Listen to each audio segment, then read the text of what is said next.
কার্তিক দাসের আসক্তির যাত্রা শুরু হয় যখন একটি মেয়ে তার প্রস্তাব অগ্রাহ্য করে। হতাশ ও দুঃখিত কার্তিক তার বন্ধুদের সাথে এগিয়ে গিয়েছিলেন। আমি তাদেরকে না করেছিলাম যে না, সেটা খারাপ, এটা খাওয়া উচিত না, কিন্তু তারা বারবার করে আমাকে একই কথা বলতো যে তুমি একবার ট্রাই করে দেখো, তুমি নিশ্চয়ই সেখান থেকে বেরিয়ে আসতে পারবে, যত কষ্ট আছে সেখান থেকে তুমি বেরিয়ে আসতে পারবে। এবং অনেক না করার পরেও আমি একবার ট্রাই করি এবং তারপর আস্তে আস্তে আস্তে আস্তে আমি আমার নিজের অজান্তেই একটা খারাপ অভ্যাসের মধ্যে আমি চলে যাই।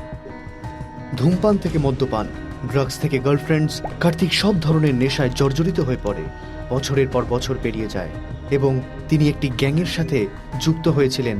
তারা জমি দালালির কাজ করত এবং সেকেন্ড হ্যান্ড গাড়ি বিক্রি করার ব্যবসা করত। আমি এর জন্য তাদের সঙ্গে থাকতাম, কারণ আমি যেই নেশার মধ্যে পড়ে গিয়েছিলাম তার জন্য আমার অর্থের প্রয়োজন ছিল সেখানে আমাকে সার্ভাইভ করবার জন্য। তো বাড়ির থেকে আমি টাকা পয়সা পেতাম না, তো যার জন্য ওটা আমার খুব প্রয়োজন ছিল এবং আমি ওখানে যেতাম, ওরা আমাকে কিছু কমিশন দিত, যেটা দিয়ে আমি নিজেকে অনেক বড় কিছু মনে করতাম যে আমার কাছে অনেক পয়সা আছে, আমি যা কিছু করতে পারি, আমি যখন যা চেতাম আমি কিনতে পারতাম। কিন্তু হঠাৎ করেই একদিন কার্তিকের টাকা আসা বন্ধ হয়ে যায়। একটি চুরির গাড়ির ডিল করার সময় সেখানে পুলিশ চলে আসে। কার্তিক সেই জায়গা থেকে বেরিয়ে যায়, কিন্তু তার বন্ধুদের পুলিশ ধরে ফেলে। নেশা আমি যে শুরু করে দিয়েছিলাম সেই নেশাটাও আর করতে আমার অনেক প্রবলেম হতো। টাকা ছিল না, নেশা করতে পারছিলাম না, কিন্তু অলরেডি আমার হ্যাবিট শুরু হয়ে গেছিলো নেশার জন্য এবং আমি পাগলের মতো ফিল হতো আমার যখন আমার নেশা, যখন সেই জিনিসটা যখন দরকার ছিল আমার। ঠিক সেই সময় আমি বাধ্য হয়ে আমি আমার দাদুর পকেট থেকে টাকা চুরি করা শুরু করি। আমার বাবা কিছু জায়গায় টাকা রেখেছিল, সেখান থেকে শুরু করি। আমার মাও কিছু জায়গায় টাকা রেখেছিল তার সেই লকারের মধ্যে, সেখান থেকে আমি টাকা চুরি করা শুরু করি। তারপর থেকে তার পরিবার এবং প্রতিবেশীরা যখন এই কথা জানতে পারে, তারা কার্তিককে ঘৃণা করে। জীবনে হতাশ কার্তিক একটি সিদ্ধান্ত নিয়েছিলেন। আমি ভাবছিলাম আমার আমার আমার বাবার কথা মাইন্ডে আসছিল, আমার মার কথা আমার মাইন্ডে আসছিল, পরিবারের সকলের কথা আমার মাথায় আসছিল। আমি বুঝতে পারছিলাম না আমি কি করব, কিন্তু পেছন দিকে বা আমার জীবনের সঙ্গে ফাইট করার মতো সমস্ত ক্ষমতা আমার চলে গেছিল। আমি ফাইট করতে পারছিলাম না আমার জীবনের সঙ্গে। আমি বুঝতে পারছিলাম না কিভাবে আমি ওভারকাম করে আসবো ওখান থেকে। কিন্তু যখন আমি দাঁড়িয়ে আছি ওখানটায়, আমার সাহস হচ্ছিল না যে আমি জাম্প করব, অনেক ভয় লাগছিল আমার। আত্মহত্যার চেষ্টা করা কার্তিক একা বাগানে বসেছিলেন। সেখানে তার এক পুরনো বন্ধু রাজীবের সাথে দেখা হয়।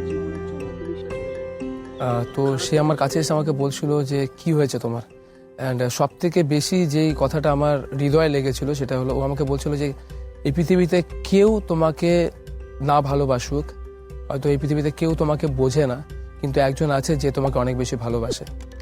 এবং তারপর সে আমাকে বাইবেলের একটা পদ থেকে আমাকে বোঝাচ্ছিল, যোহন তার 3:16 পদ, যেখানে বলেছে যে ঈশ্বর তিনি তার একমাত্র পুত্রকে তিনি আমাদের জন্য পাঠালেন, যেন যে কেউ তাকে বিশ্বাস করে সে বিনষ্ট না হয় কিন্তু অনন্ত জীবন। রাজীব জানায় যে প্রভু যিশু আমাদের সবাইকে ভালোবাসেন এবং কার্তিকের মনে কিছু প্রশ্ন ছিল। সেই সময় আমি জাস্ট একটা কথা আমার মাথার মধ্যে আমার চলছিল যে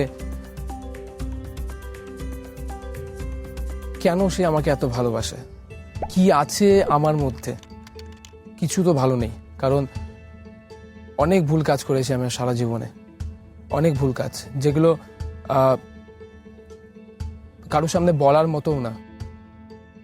কি এমন আছে আমার মধ্যে যার জন্য তিনি আমাকে অনেক বেশি ভালোবাসেন। নতুন কিছু শুনতে পাচ্ছিলাম, ভালোবাসার কথা শুনতে পাচ্ছিলাম, প্রেমের কথা শুনতে পাচ্ছিলাম, এবং যেটা আমাকে অনেক বেশি স্পর্শ করেছিল লাইনটা, যে তিনি তার পুত্রকে দান করেছেন আমার পাপকে উদ্ধার করবার জন্য। আলটিমেটলি আমি একটা রাস্তা খুঁজে পেয়েছিলাম আমার পাপ থেকে বেরিয়ে আসবার জন্য।